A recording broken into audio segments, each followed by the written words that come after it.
Hey everybody, welcome to the Mana Leak. I'm John as always, and, well, we're doing it. We're jumping on into the Magic Origin set review, starting with white. Now, there will be a video each day, one for white, blue, black, red, and green. There will be a tiny multicolored artifact lands and final thoughts video once all of these are done on the 6th day.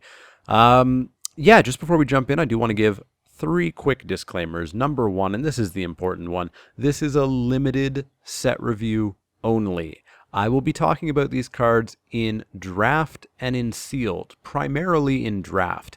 I don't care what these cards will do in standard or modern or legacy. I may give a card that is just going to be a powerhouse in the new standard format on F. But that's because it's bad in limited, not because it's bad in constructed. I may make a note here or there about constructed, but I'm really not talking about constructed with these ratings. Purely draft, somewhat less purely sealed. Number two, I have not played with these cards. I haven't touched them. I haven't printed out proxies. I have not played with them. So this is sort of my first glance at them, what I think they'll do, how I think they'll function in the format without knowledge of having played the format just yet. That doesn't mean that I'm just guessing at the grades. I can generally evaluate cards not too shabbily, but I haven't played with these cards. And then finally, these ratings are my opinions. You know, it's how I play the game. There are certainly cards out there that some players love and some players hate, and they're both correct for their own playstyles. In addition, I may just be wrong about a card. If you think I'm wrong about a card, definitely let me know. If I miss the power level on something, if I miss some awesome synergy that might exist, let me know. I want to hear what you think of the ratings and what your ratings would be for these cards as well. But without further ado, we are going to jump right on into the first card. And the first card is a Crowan Jailer. This is a single white mana for a creature human soldier, and it's a 1/1. So it's a 1/1 for 1, and we generally avoid 1/1s for 1 now, don't we? But this one has an ability. It says pay 2 and a white and tap a Crowan Jailer. Tap target creature. Tappers are awesome. Historically, tappers have been really awesome if they've been cheap enough or if there's been no wonky restrictions on them. So Dromoka Dunecaster, for example, wasn't that good, and that's because it had that flying restriction on it. There's been some very expensive tappers. I can't remember what her name was. She was in Theros or Journey or Born or one of them, but it cost a lot to use her tapping ability. And then, of course, there have been the amazing ones like Blinding Soul Eater or Abyssinian Pilgrim. Abyssinian Priest, that's the one I'm thinking of, that have been pretty cheap. And this one kind of falls in the middle. 2 and a white is slightly expensive, but I think still perfectly fine enough to use these guys. They're not as low cost an investment. They're not going to be a solid B or anything like that, which I probably would give to Abyssinian Priest. But I'm going to go with a C+ here. I do love tappers. I find them super useful. And this one is restriction free. It's just a little bit pricey, but not too pricey for my taste. So I'll take these guys kind of mid-pack when I know I'm white. And I'll probably include 1 or 2. I don't think you want more than 2 ever, which is not something you would say about the historically cheap and awesome tappers. Those you could take as many as you wanted. But yeah, C+ for this guy, I think. I think he's less cuttable than more cuttable. So C+. Next up, we have Amprin Tactician. This is a 2 white creature human soldier, and it's a 3/3. And it says when Amprin Tactician enters the battlefield, creatures you control get +1/+1 until end of turn. So it's a 3/3 for 4. It's already slightly overcosted, and it gives a single turn buff to your other creatures. Does it give it to itself? Yeah, it gives it to itself, but of course it has summoning sickness in almost all cases, so that doesn't really help out at all. You know, this just doesn't really excite me. Giving my team +1/+1 for 4, not that awesome. I mean, in an aggressive deck, I could see this being the curve topper, perhaps. You drop this on maybe turn 4 or turn 5 after you've dropped a bunch of 1-drops and 2-drops, and then smash in for an extra potentially 3 or 4 damage across 3 or 4 creatures, and then still have a 3/3 left.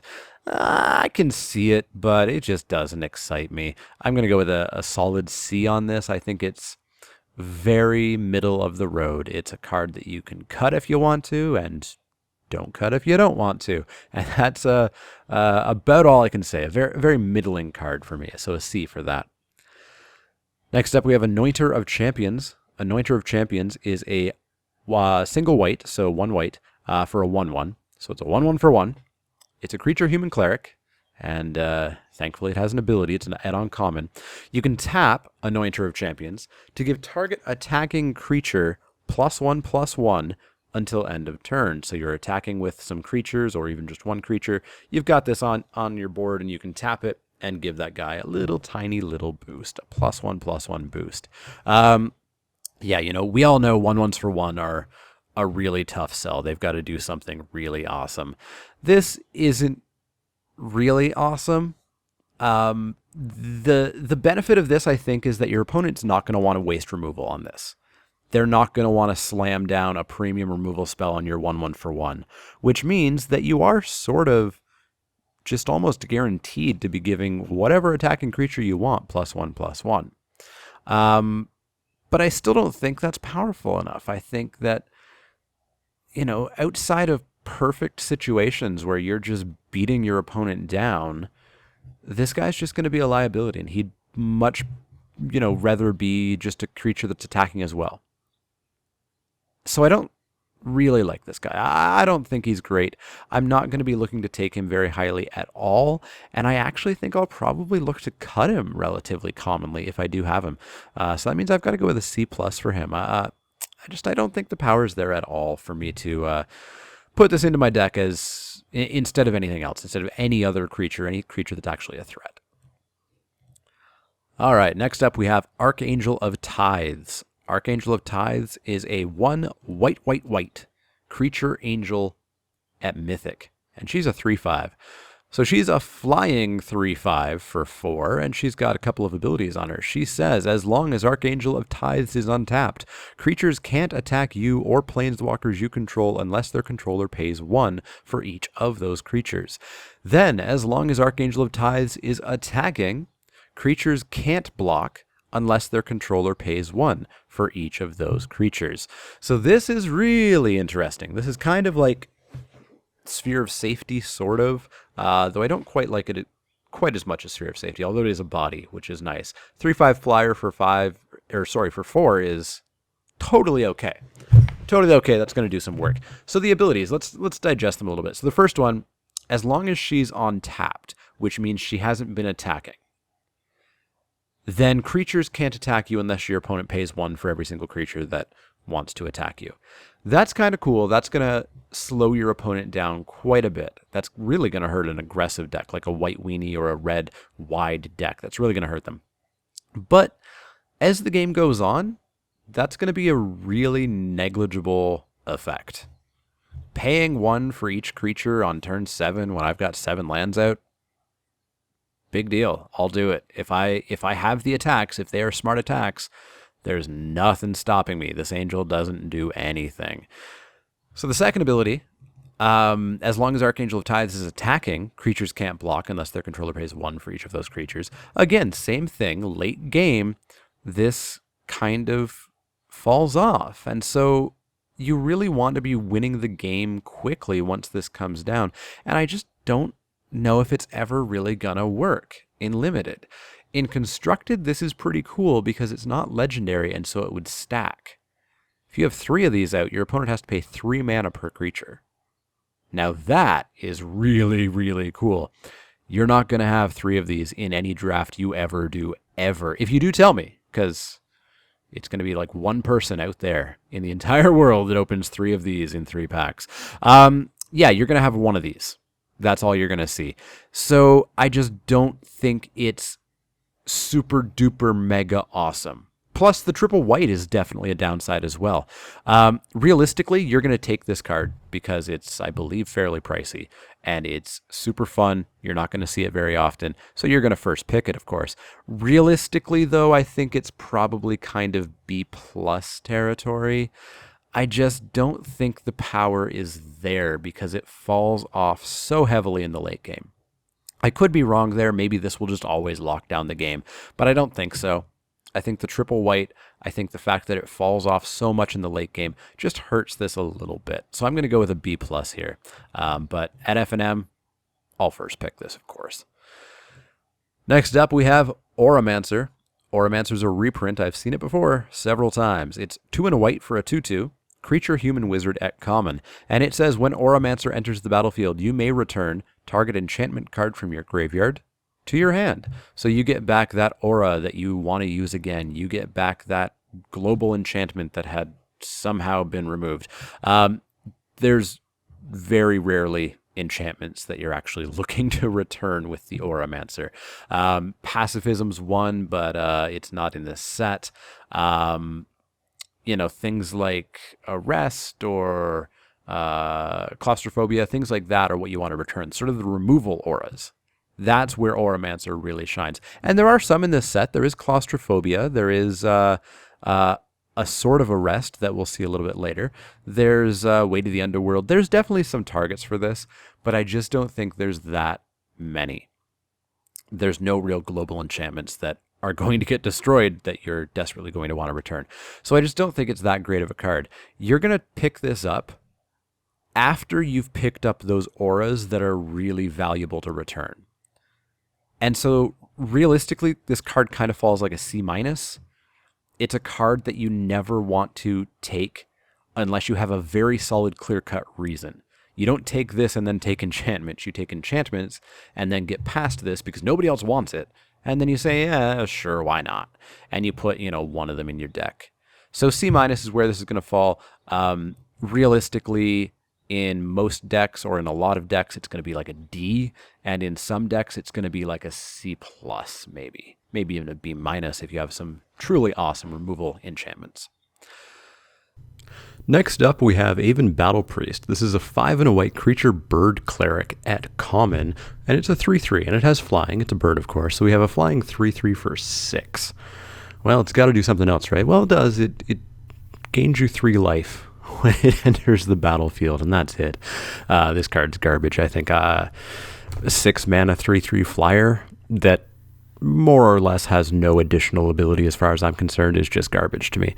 I'll give it a D. I mean, maybe you just desperately need a 3/3 flyer, but I don't think I'm going to regularly need that. So D from me for Avin Battle Priest. Next up, we have Blessed Spirits. Blessed Spirits is a 2 and a white creature spirit at uncommon, and it's a 2/2. It has flying, so it's a 2/2 flyer for 3. Already totally fine by me. It also has another ability. It says whenever you cast an enchantment spell, put a +1/+1 counter on Blessed Spirits. So you can load up on enchantments, play them, and get this flyer just boosted. Yeah,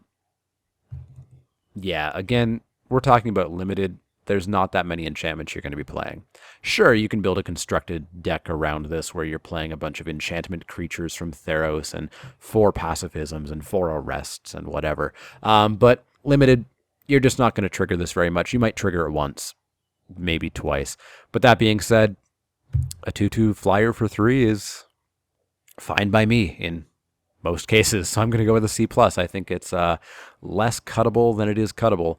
And if you can throw in a couple of enchantments that are actually useful, then maybe it'll even be bigger. And if this becomes a 3/3 or 4/4, then you're basically building yourself a dragon, and that's pretty decent as well. Also, pretty adorable art. Next up, we have Celestial Flare. This is a white instant at common, and it says target player sacrifices an attacking or blocking creature. It's not the best removal, since if you're in sort of a big scale combat situation, it's going to hit the worst target possible. But a large amount of the time, it's going to be one-on-one combat, or there's going to be one blocker, there's going to be one attacker, and this is going to basically be a targeted kill spell because your opponent has no other choice. This is a reprint. It's been in sets before, and it's done a lot of work in those sets. It was even constructed sideboard playable when it was in standard. Yeah, relatively high pick for me. I go with a B-, I think, on this, maybe even a B. It's the fact that it's not targeted, and the fact that in large scale situations, it's going to be relatively ineffectual. But in every other situation, it's going to be pretty darn solid. So I go with, you know what, I've talked myself up. Let's go with a B. I'm going to go with a solid B on Celestial Flare. Next up, we have Charging Griffin. Charging Griffin is a 3 and a white creature Griffin at common, and it's a 2/2. So it's a 2/2 flyer for 4, so it's less good than Blessed Spirits, but it has something else. It says whenever it attacks, it gets +1/+1 until end of turn. So generally when this matters, it's a 3/3 flyer for 4. You're going to be putting this into some sort of aggressive deck, a deck that's going to have this flyer coming in for damage. And a 3/3 flyer for 4 is pretty fine by me. It's going to be a 3/3 flyer for 4 most of the time. If you're on the defense, obviously, yeah, you're kind of overpaying for a 2/2 flyer that's going to be a blocker. But that's just not where you want to be. You want to be attacking. So, you know, it's going to lose some value for being a 2/2 flyer some of the time. And that's not generally going to help you against your opponent's air stuff. But, you know, I'm generally pretty okay with this guy. I give him a C+ as well. I think he's less cuttable than cuttable. So C+ for me. Next up, we have Cleric of the Forward Order. Cleric of the Forward Order is a 1 and a white creature human cleric at common, and it's a 2/2. It says, when Cleric of the Forward Order enters the battlefield, you gain 2 life for each creature you control named Cleric of the Forward Order. Now, it's a 2/2 for 2. That's fine. That's playable. That's playable in almost every format that has ever existed. A 2/2 for 2 has been fine. A 2/2 for 2 with upside?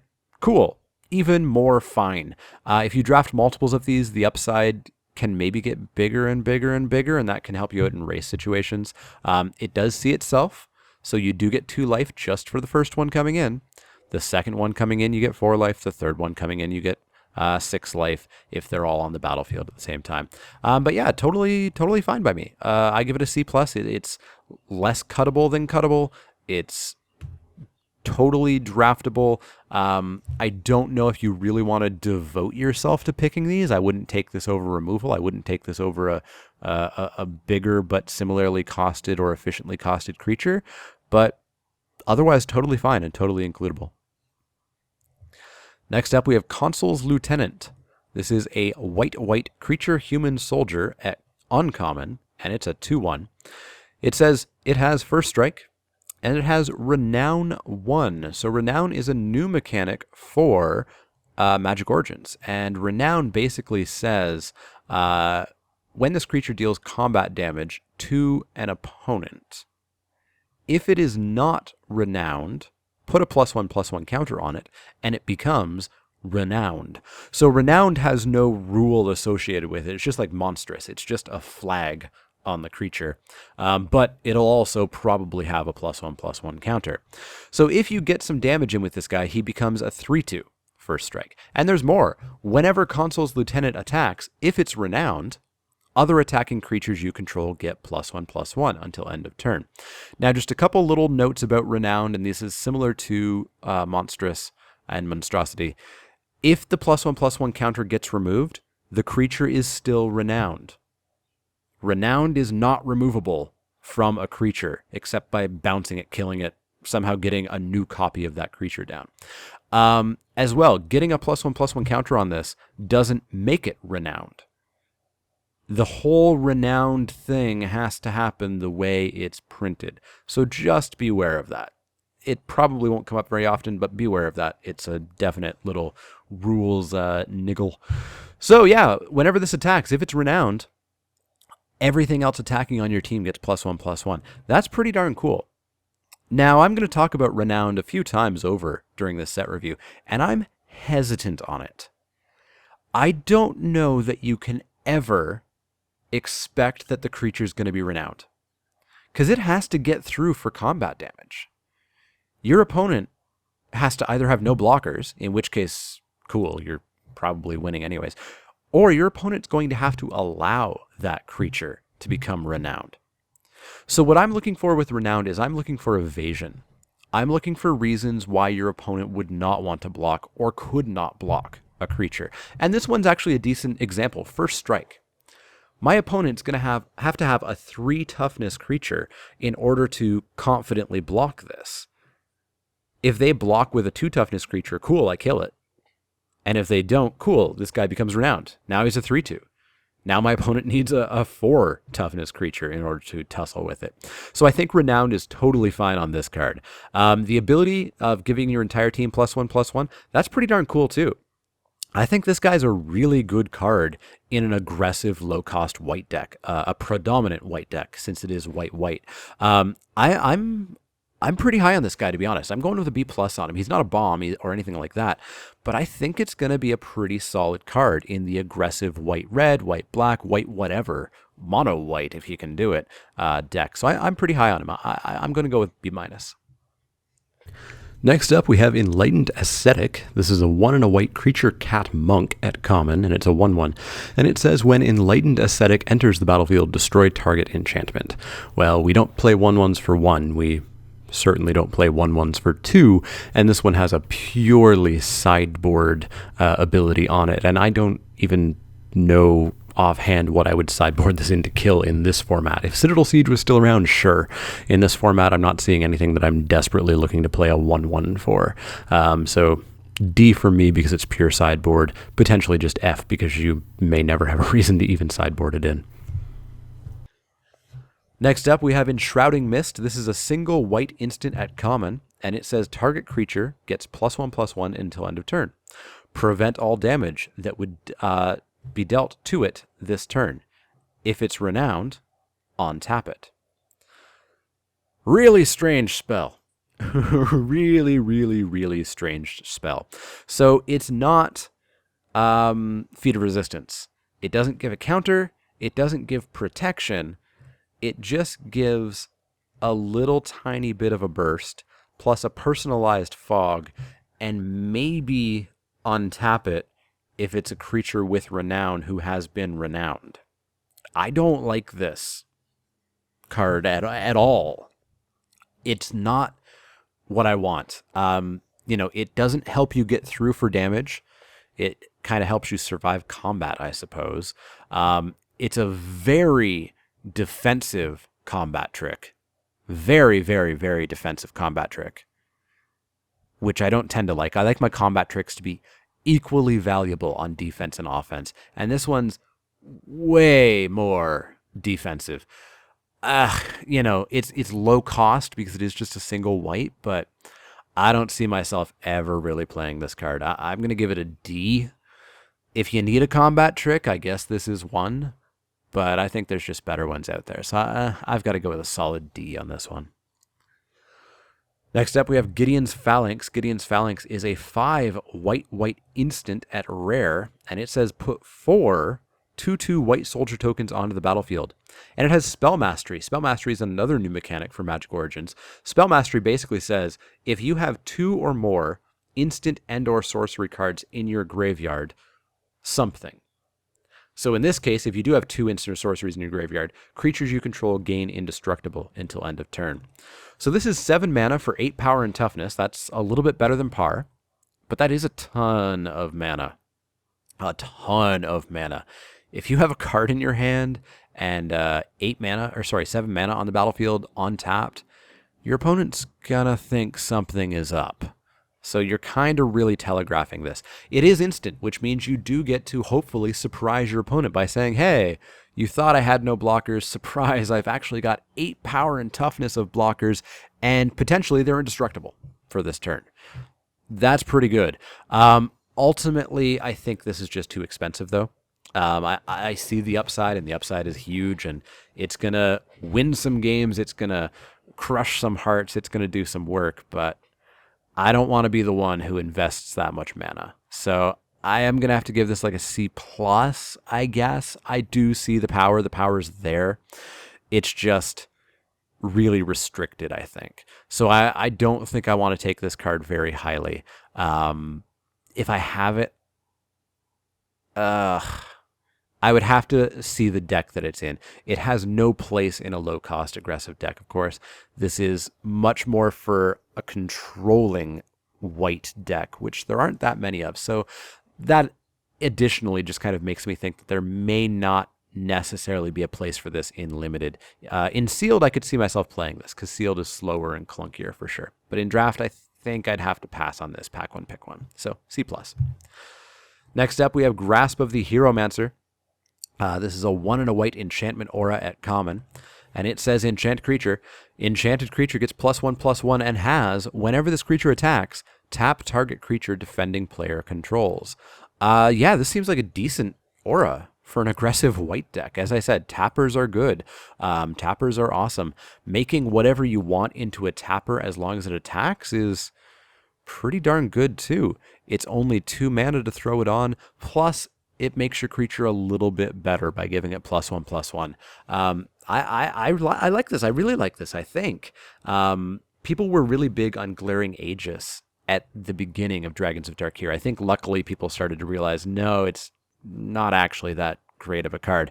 This one is like Glare of Aegis every turn. Now that's really good. That I like. I'm going to give this a C+. You're obviously not first picking this. I don't think you would ever first pick this anyways. And you're not super highly picking this. You're going to pick creatures first because you need creatures to put this on. But I see myself including this as long as I have it.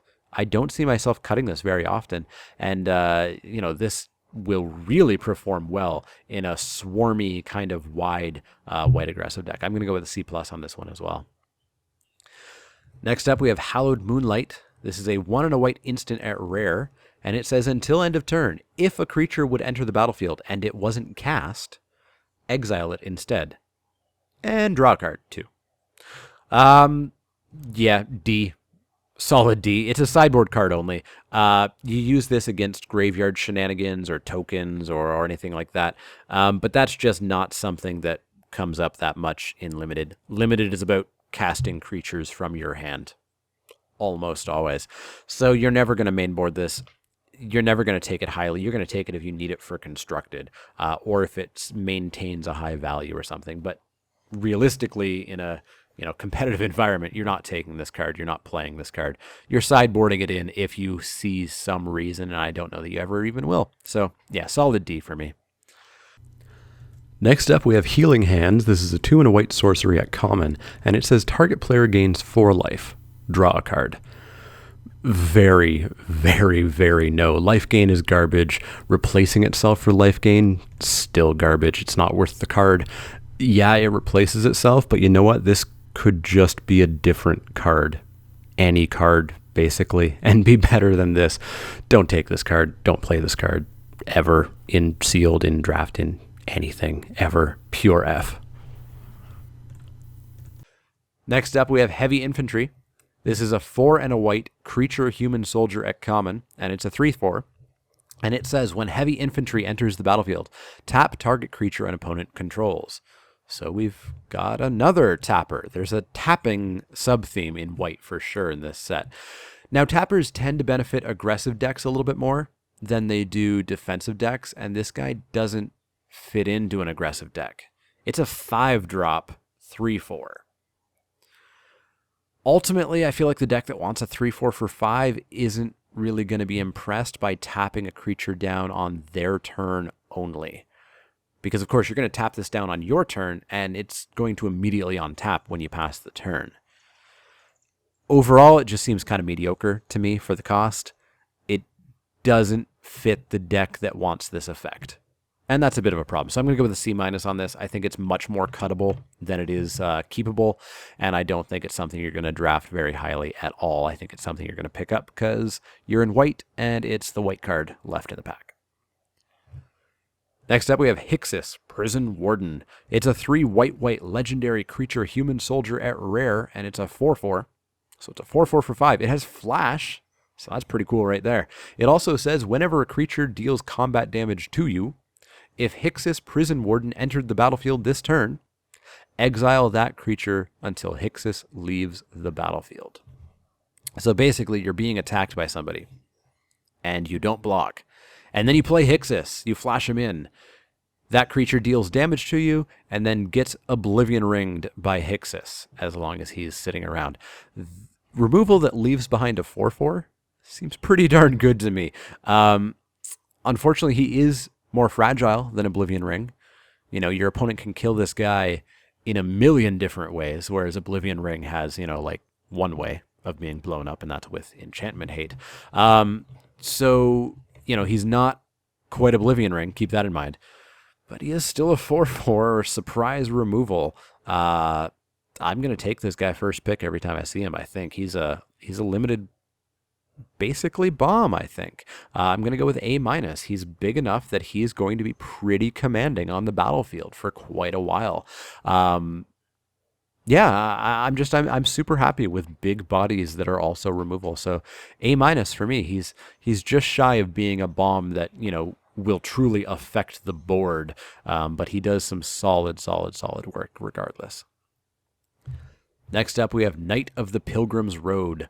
This is a 2 and a white creature human knight at common, and it's a 3/2, and it says Renown 1. And that's all it says. It is kind of what I talked about my hesitancy for Renown earlier. It has no way of getting itself through. There is no reason for your opponent to allow this to become a 4/3 if they have anything that can kill it on the battlefield.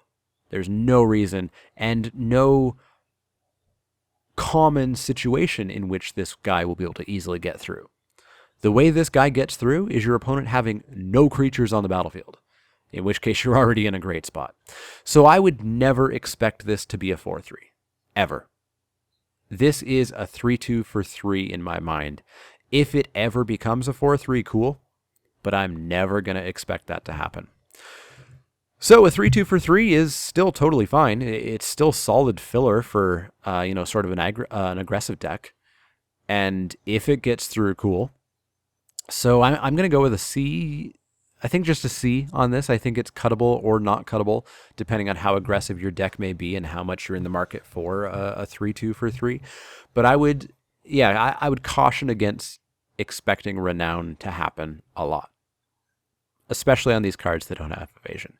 We'll talk about cards where I like it. We already have talked about one where I like it. This one, I don't like the Renown ability, but it's just a solid filler card regardless of that. Next up, we have Knight of the White Orchid. This is a white creature human knight at rare, and it's a 2/2.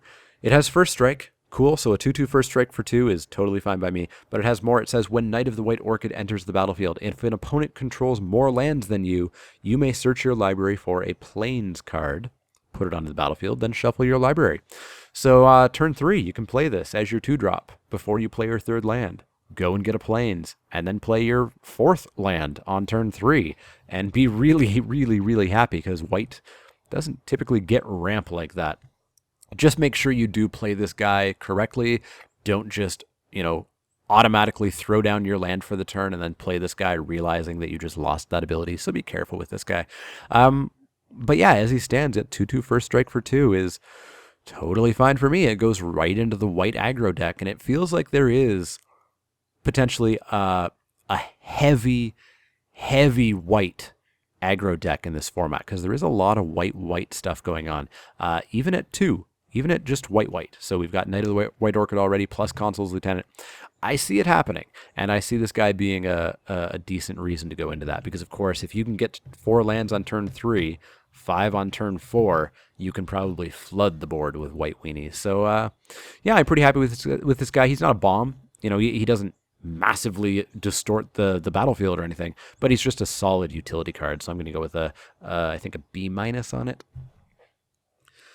Next up, we have Knightly Valor. This is a 4 and a white enchantment aura at uncommon, and it says enchant creature. When Knightly Valor enters the battlefield, put a 2/2 white knight creature token with vigilance onto the battlefield. Enchanted creature gets +2/+2 and has vigilance. So this is a card that actually beats the usual problem with auras, in that it does something for you right away. It creates a 2/2 Vigilance Knight that's going to be there even if the enchantment is destroyed, even if the creature that the enchantment is on is destroyed. You still have that 2/2 Knight. You still get something for your troubles. Adding +2/+2 and Vigilance to a creature is pretty darn nice as well. It's slightly expensive. It is a 5-drop, but we have seen this before. It was in Return to Ravnica block. I think it was just in Return to Ravnica. And it was decent there. It actually did a fair bit of work. There was a reason this card was at uncommon, because it's a bit of a powerhouse. Yeah, you may get not really 2 for 1, kind of 1 for 1, Well, no, 2 for 1 still, but you have a token left behind. Yeah, that may happen, but the power on this aura is there for sure. Getting basically 4/4 power and toughness with vigilance spread across 2 creatures, one of which is going to be more than a 2/2, is pretty darn solid by me. I'm going to take these probably relatively highly if I think my deck can support it, or if there's nothing else in the pack, which is kind of where a lot of auras end up for me. They have to be just an insane aura for me to think about taking them highly and then building around them. And this isn't a build around. It's an include if you're already kind of there. So I'm going to go with a C+ on it. All right, next up we have one of the marquee cards, one of the Planeswalkers. So these guys are double-sided cards. So one side does something, the other side does something. And the first side we're going to talk about is Gideon, Hero of Akros. This is a single white mana for a 2/1 legendary creature human soldier at Mythic. It says, at the end of combat, if Gideon, Hero of Akros, and at least 2 other creatures attacked this combat, exile Gideon, then return him to the battlefield, transformed, which means turned over, under his owner's control. We'll talk about the other side in a bit. He has another ability. He says, 2 and a white, Gideon gains indestructible until end of turn. So for 3 mana, you can make this little guy indestructible. So he's a 2/1 for 1, which is already instantly totally super playable. 2/1s for 1 are fantastic. They are the bread and butter of aggressive white decks in Limited, and in Constructed for that matter. Yeah, not first pickable, a 2/1 for 1, but really nice to have. Getting indestructible on it, that's a little bit cool too. By the time you're able to just throw 3 mana into a 2/1, it's probably not super exciting, but it's a cool little boost. So a 2/1 for 1 with that ability, not first pickable, but totally fine. But this isn't just a 2/1 for 1. As we said, if you attack with 3 creatures, one of which was Gideon, you actually get to flip it. And it becomes Gideon Battleforged, which is a Planeswalker Gideon. It starts with 3 loyalty counters, and the +2 ability is up to 1 target creature an opponent controls attacks Gideon Battleforged during its controller's next turn, if able. It has another plus, a +1, until your next turn, target creature gains indestructible. On tap that creature. And its ultimate is 0. It's not actually an ultimate. It's kind of like Gideon's old cards as well. He's always been a little bit strange. So for 0, you can turn Gideon into a 4/4 human soldier creature with indestructible that's still a Planeswalker. Prevent all damage that would be dealt to him this turn. So flipping Gideon seems really easy. Attacking with 3 creatures doesn't seem like that big of a deal for an aggressive white deck. You're going to want to be flooding the board anyways. And first picking a 2/1 for 1 totally puts you down that road anyways. So I do see Gideon flipping in a good number of games that he's in if he's not picked off really, really early. His +2 is decent enough. You obviously have to set up the combat in such a way that you're going to pick off the creature that's attacking. Could be a little bit difficult in your typical white weenie deck, because you may just not have the creatures needed to kill that creature that you're forcing to attack. But of course, you're going to know that. You're going to build around that. You're going to target the ability based around that. So I do think it is a pretty decent ability. The +1 seems like it's going to be more likely to be used. Getting an indestructible blocker is going to stop your opponent from hitting Gideon, which is great. It seems kind of like the default mode to me, making one of your creatures indestructible. And then just sort of saying, hey, attack me if you want to, but it's not going to do much. Yeah, I think that's going to be the default mode. Unless, of course, there's no good reason for you not to attack with a 4/4 indestructible, in which case you can just do the 0, turn Gideon into a 4/4 and swing in. If you're in a typical white weenie deck, a 4/4 is going to feel like a bomb to you, especially one that just can't die. Yeah, overall I think Gideon seems awesome. I think he's perfectly slotted for his archetype, which is kind of white weenie aggro. Obviously first pick value-wise, but I think he's just solid in Limited anyways. So I think he is the total first pick, and I'm going to go with a solid A on him. Next up, we have Gideons Irregulars. This is a 2 white creature human soldier at rare, and it's a 4/3. It says Renown 1, and it has something else. Pay white, tap target creature. So it's a 4/3 for 4, which is fine. It could become a 5/4, but you've got to get the Renown to happen, and we've talked about my Renown warning. Now, my Renown warning is a little bit lessened here because it can just pay white and tap the thing that might kill it and swing in, and then become Renown, making it even harder for your opponent to block because now it's a 5/4 instead of a 4/3. As I've also previously said, tappers are awesome. Paying double white to tap is a little bit difficult. I would much rather pay 2 and a white rather than pay white, but it's still decent. And if you're going very heavy white aggro, this is an amazing curve topper. And I can almost see a mono white deck being a thing just because there is so much double white on really aggressive looking creatures in this set. But yeah, I'm going to go with a B+ on this guy. I think he seems awesome. Tappers I love. 4/3s for 4, totally fine. Potentially 5/4s, especially when they themselves can take an active role in making sure Renowned happen. Just seems really good to me. B+ for me. First pickable, I think. Next up, we have Gideons Tactics. This is a 1 white sorcery at common, and it says creatures you control get the standard white buff these days, +2/+1 until end of turn. It also has spell mastery, so if you do have 2 or more instants and or sorceries in your graveyard, those creatures also get vigilance. No big deal for me. +2/+1 at sorcery speed really needs a good additional effect for me to really want to play it. So we had Rush of Battle in Khans of Tarkir, which gave all of your warriors, which of course you had a ton of warriors because every opponent I ever played did, lifelink. And giving your entire team +2/+1 and lifelink is crazy. That's so good. That's such a reason for me to play this at sorcery speed. Giving my entire team vigilance, that's not that exciting. I'm going to have them to block next turn, but they're not going to have the +2/+1 anymore. No real big deal for me. This card seems pretty weak to me. I don't like sorcery speed combat tricks unless they're really good, and this one's not really good. I've got to go with a C- for it. I don't think it's something I ever really want to take, and I think it's cuttable, except in the right deck, which is probably a very wide white aggro deck, which I've been talking an awful lot about in this set review so far. So I really do think that's something that is going to coalesce out of drafts. Next up, we have Mighty Leap. This is a 1 and a white instant at common, and it says target creature gets +2/+2 and gains flying until end of turn.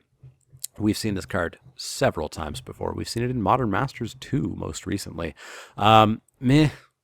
I'm not a big fan of it. I'd rather have a 2/2 creature, even without flying, than include this trick in my deck. It'll win some games for sure, and you'll remember the time that it wins those games. I remember the times that I've lost to this. I remember a time recently where I lost to 2 of these on the same turn, and that hurt, let me tell you. What you won't remember is all the times that this card was basically dead in your hand, where it wasn't going to win you the game. Maybe it got you in for some extra damage, but ultimately didn't really get you there. It doesn't really seem worth it to me. It's your run-of-the-mill combat trick, but it's one of those combat tricks that's really about getting damage through and not about winning combat. And those tricks tend to require you to win the game with them, or else they just don't do that much. And this is one of those. So I'm going to go with a C- on it. It's not a card that I'm going to include very often at all. Next up, we have Murder Investigation. This is a 1 and a white enchantment aura at uncommon, and it says enchant creature you control, only you control. When enchanted creature dies, put X 1/1 white soldier tokens onto the battlefield where X is its power. This is a reprint. It was in Return to Ravnica block. I think it was in Return to Ravnica. Maybe it was in Gatecrash, actually. But it wasn't really good there. I don't think I ever really played it, and I never really cared when my opponent played it. I just think it's too cute. Plus, you kind of have to plan on your creature dying, which isn't necessarily what I'd want to do, and replacing it with just, on average, 3-ish maybe 1/1s isn't all that exciting to me, so I've got to give this guy an F. Next up, we have Patron of the Valiant. This is a 3 white creature angel at uncommon, and it's a 4/4. It's a flyer, so it's a 4/4 flyer for 5. And it says, when Patron of the Valiant enters the battlefield, put a +1/+1 counter on each creature with a +1/+1 counter on it. So what this is looking to hit is all your Renown guys. And as we've talked about, I'm not sure how many guys are going to have Renowned. Even if they say Renown, doesn't mean they're going to trigger. And there's not really that many other ways to get counters on your creatures beyond that. So at its most basic, this is kind of Sarah Angel. It's a 4/4 flyer for 5, but it doesn't have Vigilance. And that kind of hurts. Yeah, I'm not a big fan of this card. As far as its ability goes, I don't think the ability does really all that much. You can try to build around it with Renown, like take all the Renown cards, but even then, you're not in any way guaranteed to have counters on them, and so you're not in any way guaranteed to get any value out of this ability. Now, it is a 4/4 flyer for 5, which is fine. It's still a fine curve topper if you need it, and if you're lacking, awesome bombs otherwise, but beyond that, I don't think the ability is all that great. So I'll give it a C+. I think it's includable just for its stats, but I don't think it's any higher than that. Next up, we have Relicseeker. Relicseeker is a 1 and a white creature human soldier at rare, and it's a 2/2 that has Renown 1. And it says, when Relicseeker becomes renowned, you may search your library for an equipment card, reveal it, put it into your hand, then shuffle your library. So it's a 2/2 for 2, which is fine. Maybe it becomes a 3/3 for 3, which is totally playable, not remotely first pickable. And yeah, there's just not really any super awesome targets for this in this set. There's, a couple pieces of equipment, but nothing that's, in any way making me excited or making me interested to play this card, get it through, and then go and grab something. This is meant for constructed. This is meant to go and get swords or batter skull or something like that. Ultimately, it's just not a limited card. It's just a dumb creature. It's just a 2/2 for 2, maybe a 3/3 for 2. So I give it a C+ because it is just a totally playable card if you need creatures at that point on your curve. But you're probably not going to get much value out of the ability. Next up, we have Sentinel of the Eternal Watch. This is a 5 and a white creature giant soldier at uncommon, and it's a 4/6. It has Vigilance, and it says at the beginning of combat on each opponent's turn, tap target creature that player controls. So we've got another tapper. As I said, clear tapping sub-theme in white. So this one is a defensive tapper. This is one that taps down your opponent's creatures during their combat step. So it's meant to prevent you from taking damage. But this is additionally beneficial in the way that heavy infantry was not. That creature's still going to be tapped down when your turn comes around. Meaning that not only did you turn off an attack, you turned off a blocker too. And you can get in with this guy that has Vigilance, this 4/6. You can get in with the rest of your team. You can get in with everybody. I like this guy a fair bit. Now, it doesn't go in the aggro deck. A lot of the tappers go in the aggro decks. Tapping generally is an aggro thing. But this is a 6-drop. And this is a 4/6. This doesn't really go in the white aggro deck, even as a curve topper. White aggro doesn't top out at 6. White aggro tops out at 4. Or 5, maybe. This goes in more of a white mid-rangey deck. A deck where you are still going to be attacking a fair bit, but you are going to be playing 6-drops.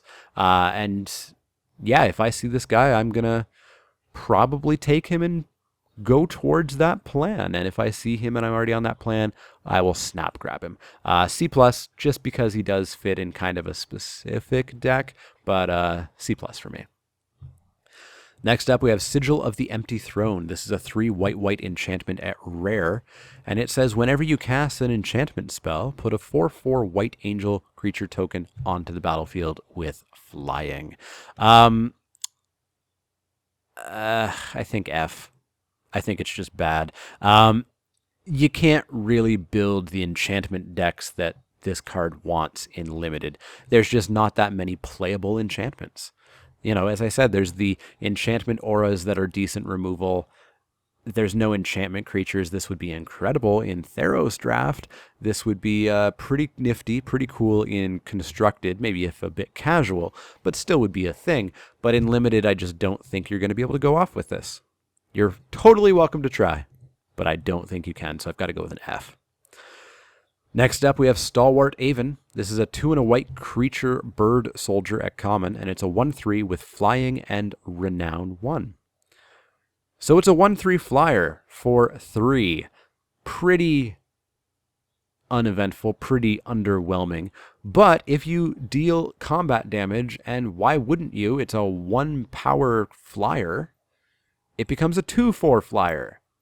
So this actually fixes the renown problem that I've been talking about, and I'll continue to talk about all week long, in that this creature will pretty commonly get through. This creature's a flyer on turn 3, when your opponent may very well not have a flyer. In addition, it's a really low power flyer, so your opponent may not want to block it. So I think this guy will get renown more often than he won't. And so it's basically a 2/4 flyer for 3, which is totally fine by me. Not bomby or splashy or winning you the game by any stretch of the imagination, but totally includable, so C+. Next up, we have Field of Nyx. This is a 4 and a white enchantment at Mythic, and it says at the beginning of your upkeep, you may return target enchantment card from your graveyard to the battlefield. As long as you control 5 or more enchantments, and you already do have 1 if you have this in the battlefield, each other non-aura enchantment you control is a creature in addition to its other types and has base power and toughness equal to its converted mana cost. So everything except for Field of Nyx becomes a creature that is XX, where X is its CMC. Everything that's not an aura. Unfortunately, this is limited. We're not going to be playing all kinds of global enchantments. Most of them are rare anyways, so you're not even going to possibly have them. This is a constructed card only. Sigil of the Empty Throne, I bet if you really tried, you could kind of go off with it in limited. Field of Nyx, I don't think you're ever going off with it. So I've got to give it a solid F, maybe even an F-. For limited, of course. Next up, we have Suppression Bonds. This is a 3 and a white enchantment aura at common, and it says enchant non-land permanent. Enchanted permanent can't attack or block, and its activated abilities can't be activated. So, speaking of terrible enchantments, this is not one of those. This is a good one. This is Arrest. So Arrest was 2 and a white, and said everything that this card just said, except it said enchant creature instead of enchant non-land permanent. And it was at uncommon. So we have a spell that costs 1 more, is at common, and can potentially hit an annoying artifact or an annoying enchantment that has an activated ability. That's really narrow. That's probably not going to happen very often. I would say 95 or 99% of the time. This is Arrest. This is Arrest for 4, which I will hands down play. I would play Arrest at 3, and very minimal difference for me wanting to play this at 4. So an Arrest for 4, totally fine by me. In the narrow circumstances that I actually get to turn off a really annoying artifact or really annoying enchantment, that's awesome too. But yeah, this is a B+ for me. This is a totally high pick for me. I think it's a first pick common, for sure. I think it's totally the first pick common in white. Next up, we have Swift Reckoning. This is a 1 and a white sorcery at uncommon, and it starts with Spell Mastery. It says Spell Mastery. If there are 2 or more instant or sorcery cards in your graveyard, you may cast Swift Reckoning as though it had Flash. Then it says what it actually does. Destroy target tapped creature. So basically this says in the early game, destroy target creature that smacked you last turn and is now tapped. And in the late game, if you have Spell Mastery, it says probably destroy target attacking creature. Basically, those are the 2 big ways you're going to use this. And honestly, I don't think that's too terrible because it is 1 and a white. It's really, really cheap. It is sorcery speed removal and conditional if you don't have Spell Mastery. Even if you have Spell Mastery, it's instant speed, but still conditional, but still totally fine. And the kind of removal white often has. It usually cares about attacking creatures or blocking creatures. In this case, it's just tapped creatures, but still pretty solid, I think. Probably not the highest of picks, but still totally pickable and playable, I think. In fact, I'm even going to give it a B-. That may be a little bit too highly rated, but I'm going to start high on this card, I think, until I see differently. Next up, we have Topen Freeblade. This is a 1 white creature human soldier at common, and it's a 2/2. It has Vigilance, and it has Renown 1. So 2/2 for 2, totally fine. 2/2 for 2 with upside, even better. Vigilance is cool and all, but it's not going to help you get to the 3/3. You know, you're going to need that opportunistic attack. You're going to need your opponent to be aggressive and tap their creatures or be behind on creatures. You're going to need some stumble of your opponents in order to get this guy renowned. But if you do, he's a 3/3 Vigilance, and that's pretty awesome too. But even at his base stats, a 2/2 Vigilance for 2 is fine by me.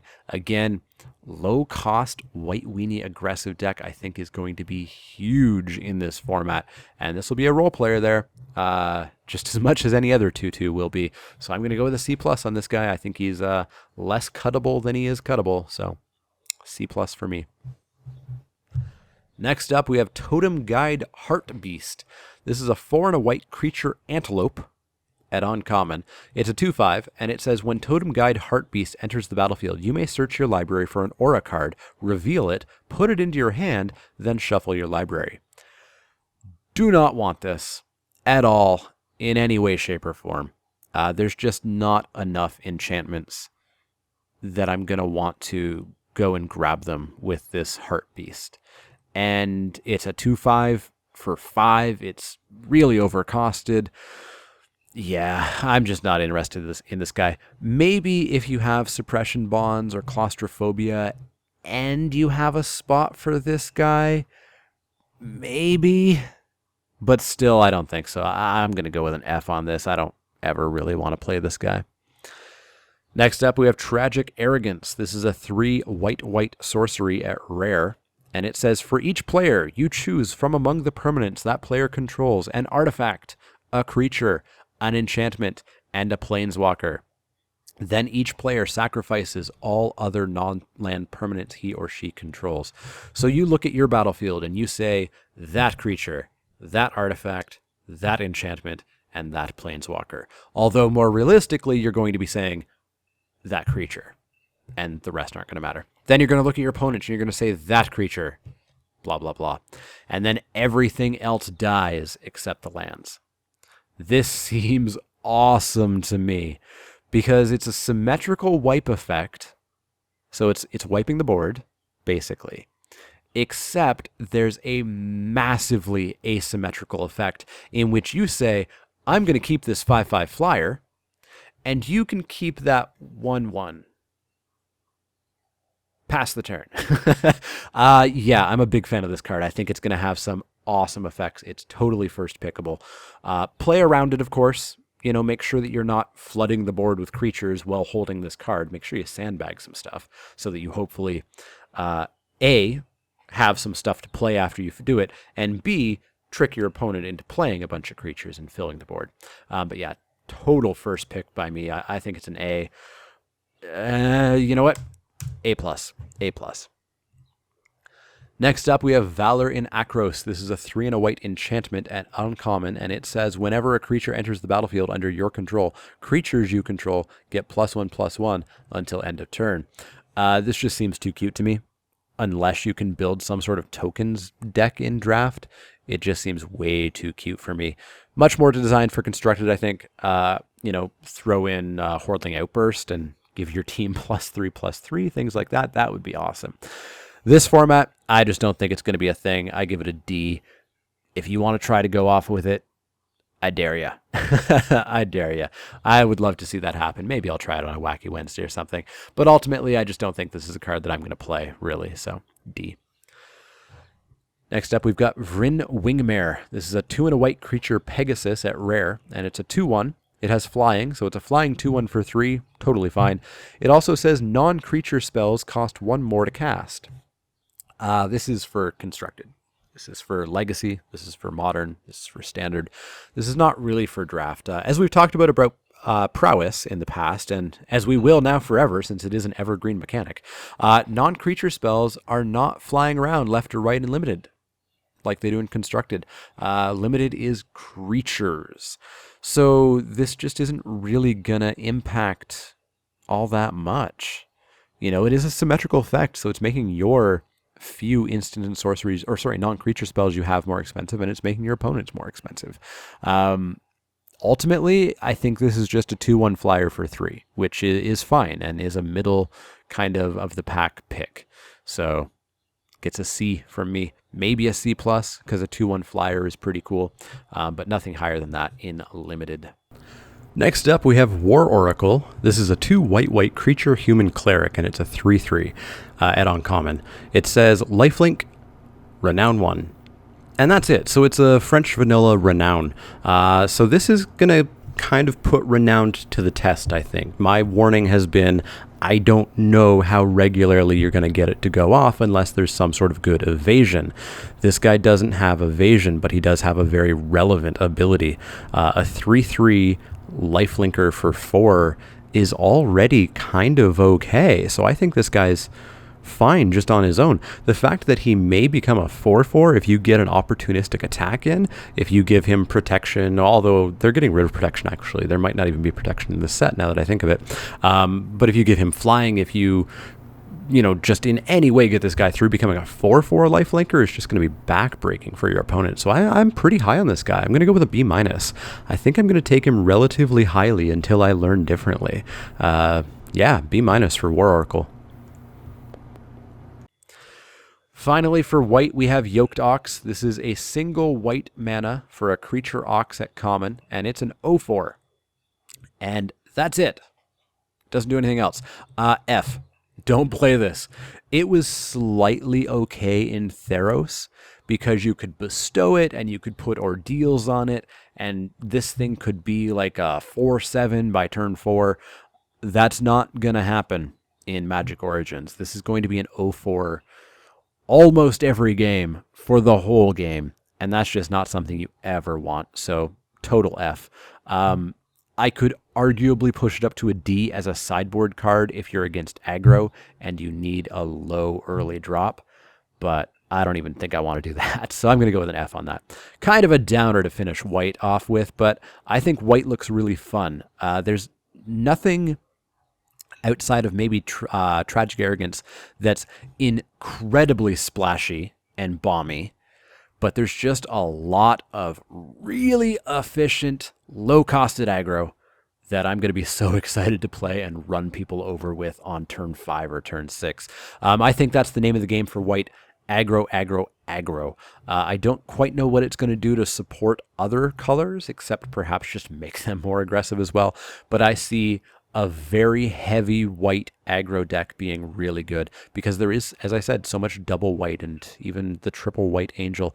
But yeah, white looks pretty fun to me. I'm really excited to play with it. It's one of my favorite colors in draft and limited usually just because it does tend to lend itself to being aggressive. So yeah, that's white. Not much else to say about it, really. Definitely let me know what you think of the cards. If you disagree with ratings, let me know why. I love to hear people's input on the new sets. Definitely stay tuned for the rest of the week. We have blue coming up tomorrow, then black, red, and green, and then the miscellaneous wrap-up episode the day after that. As always, if you have any questions, comments, or suggestions, you can find me on Twitter at The Mana Leak. That's L-E-E-K, like the vegetable, not the card. And you can also find me on Facebook at facebook.com/The Mana Leak. You've already found me here on YouTube. You've got the comment section down below. If you like the videos, you should click the little thumbs up icons. That lets me know that you like the videos, the world know that you like the videos, and keeps my videos rising up through the ranks. As well, if you haven't subscribed to my channel, you should. There's a subscription link below each video and one in the outro of each video. That'll keep you up to date on all the latest Crack-a-Pack Tuesdays, Wacky Wednesdays, Spiky Saturdays, and any other random videos that pop up here or there, such as these set reviews, as well as the Grand Prix Montreal coverage that I'm probably editing at the moment as you listen to this if it hasn't already been uploaded. So stay tuned for all that. Make sure you do like the video, subscribe, and I will see you all tomorrow for the blue set review.